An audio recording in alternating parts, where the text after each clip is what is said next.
Shanghai cooperation organisation 2021లో form అయింది. దీని head quarters వచ్చేసి చైనా బీజింగ్ అనే సిటీలో ఉంది. టెర్రరిజంను అంతం చేయడానికి ఈ ఆర్గనైజేషన్ ఫామ్ అయింది.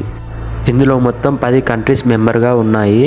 ఆ కంట్రీస్ నేమ్ ఏంటో తెలుసుకోవడానికి నా దగ్గర ఒక మంచి ట్రిక్ ఉంది. ఆ ట్రిక్ ఏంటంటే, ఒక ఐబీ కోటర్ తాగిన పాకిస్తాన్ వ్యక్తి ఇండియాలో పోలీస్ వాళ్ళకు దొరికాడు. అప్పుడు ఇండియన్ పోలీస్ ట్రక్ను సీజ్ చేశారు. సో ఐబీకే తాగడం వల్ల Pakistan truck in India. So Pakistan TRUCK, T for Tajikistan, R Russia, U for Uzbekistan, C China, K Kazakhstan, ఇండియాలో truck. And IBK Iran, Belarus, Kyrgyzstan. And India, Pakistan వచ్చేసి 2017లో ఈ ఆర్గనైజేషన్లో జాయిన్ అయ్యాయి.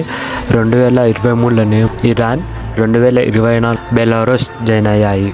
నాకు తెలిసి మీ అందరికి ట్రిక్ బాగా అర్థమైంది అనుకుంటా. అర్థమైతే ఇప్పుడే నా ఛానల్ సబ్స్క్రైబ్ చేసి బెల్ ఐకాన్ నొక్కండి, లైక్ చేయండి, కొంచెం మీ ఫ్రెండ్స్తో కూడా షేర్ చేయండి. ఎందుకంటే నాకు వ్యూస్ రావడం లేదు. వ్యూస్ వస్తే నాకు ఎక్కువ వీడియోస్ పెట్టాలనిపిస్తుంది. Thank you for watching. Keep supporting మీ. Thank you.